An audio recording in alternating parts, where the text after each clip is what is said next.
Hello friends, आज मैं आपके साथ इकोनॉमिक्स का एक और टॉपिक लेके आया हूँ और टॉपिक का नाम है absence of supply curve under monopoly. Monopoly के अंडर सप्लाई कर्व नहीं होती, उस चीज़ को एक्सप्लेन करेंगे क्यों नहीं होती भाई। पूरा का पूरा डायग्रामेटिक तरीके से एक्सप्लेन करने की कोशिश करेंगे। तो शुरू करने से पहले बता दूं कि मोनोपोली के रिलेटेड और टॉपिक्स के सारे लिंक्स आपको इस वीडियो के डिस्क्रिप्शन में मिल जाएंगे। तो चलिए शुरू करते हैं। इन monopoly there is no unique relation between the price of the product and quantity supplied। Simple words में हमें सप्लाई कर्व क्या दिखाती है?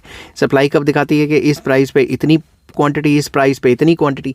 मगर मोनोपोली के अंदर एक ही प्राइस पे दो अलग अलग क्वांटिटीज़ हो सकती हैं और अलग अलग क्वांटिटीज़ पे एक ही प्राइस हो सकता है। इसी वजह से सप्लाई कर्व नहीं होती। कैसे, वो मैं एक्सप्लेन करता हूँ आगे।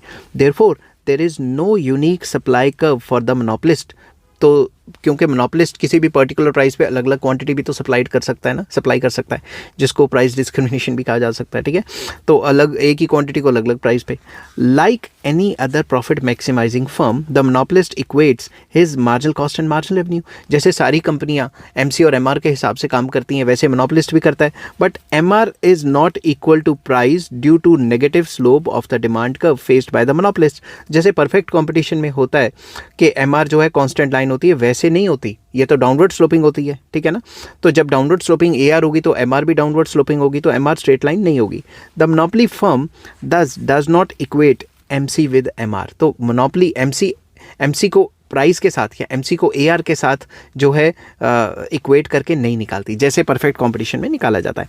इन order to know as to what quantity will be supplied by the monopolist at any given price we need to know the demand curve as well as the marginal cost curve. तो हमें जब monopolist का पता लगाना कि कितने price में सामान बेचेगा, तो हमें डिमांड कर्व मतलब एआर कर्व और मार्जिनल कॉस्ट कर्व दोनों पता होनी चाहिए।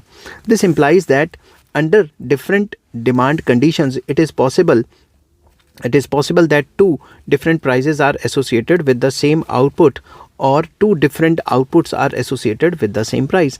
तो ये पॉसिबल है कि अंडर डिफरेंट डिमांड कंडीशंस, अगर डिमांड कंडीशंस अलग अलग हैं तो डिफरेंट प्राइसेस भी चार्ज किए जा सकते हैं। एक ही क्वांटिटी डिमांडेड के लिए या एक ही क्वांटिटी के लिए अलग अलग प्राइस भी हो सकते हैं और एक ही प्राइस के लिए अलग अलग क्वांटिटीज़ भी हो सकती हैं। वो दोनों सिचुएशंस मैंने एक्सप्लेन की हैं with the help of diagram.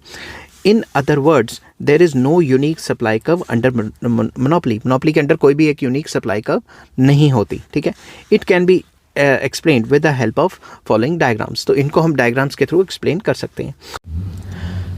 अब मैं इसको एक्सप्लेन करने की कोशिश करूंगा with the help of diagram. ठीक है, तो डायग्राम के हिसाब से चलते हैं। एक्स एक्सिस पे क्वांटिटी दी है, वाई एक्सिस पे रेवेन्यू कॉस्ट दिया हुआ है। ठीक है, तो डायग्राम को एक्सप्लेन करते हैं। In the given figure the two demand curves D1 and D2 result in same output OQ। दो डिमांड कर्व्स हैं D1 एंड D2, मगर इसके हिसाब से D1 के हिसाब से MR1 बनाया हुआ है और D2 के हिसाब से MR2 बनाया हुआ है। मगर दोनों के दोनों जो क्वांटिटी सेम डिटरमिन करते हैं, मगर जो प्राइस है वो अलग अलग डिटरमिन करते हैं। कैसे डिटरमिन करते हैं वो मैं आपको आगे बताता हूँ। However they result in different prices. ठीक है, उनकी जो क्या कहते हैं, जो प्राइस है वो तो अलग अलग है, मगर क्वांटिटी एक ही है। तो एक ही क्वांटिटी पे अलग अलग प्राइस तो नहीं हो सकता ना सप्लाई कर्व पे। इसी वजह से सप्लाई कर्व मोनोपोली के अंडर नहीं होती।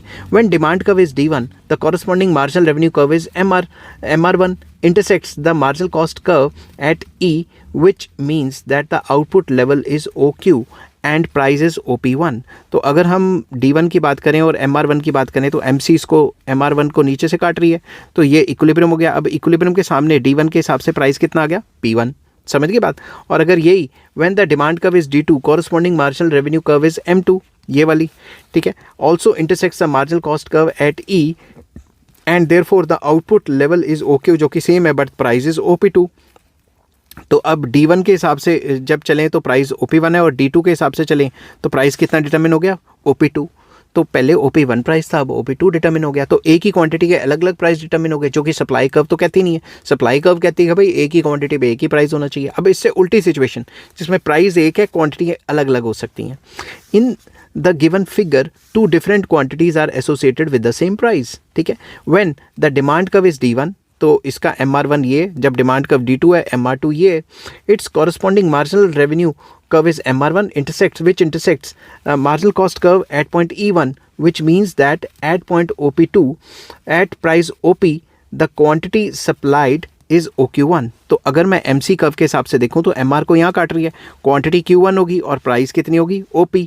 दूसरी तरफ when the demand curve is D2, अगर डिमांड कर्व D2 लेते हैं ये वाली, ठीक है, तो MR2 इतना हो गया, MC इसको काट रही है तो ये इक्विलिब्रियम क्वांटिटी ये होगी और इसके सामने प्राइस तो सेम है।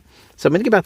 It's corresponding marginal revenue curve MR2 intersects marginal cost curve at E2 and as a result at OP price the quantity supplied is OQ2। तो सिंपल वर्ड्स में ये बताया गया है कि मोनोपोली के अंडर अलग अलग प्राइजेस के अंदर सेम क्वांटिटी भी हो सकती है और सेम प्राइस के अंदर अलग अलग क्वांटिटीज़ भी हो सकती है, मगर सप्लाई कर्व हमें क्या बताती है कि एक ही प्राइस के सामने एक ही क्वांटिटी होनी चाहिए, ये यूनिकनेस होनी चाहिए, मगर ये यूनिकनेस मोनोपोली के अंडर नहीं है।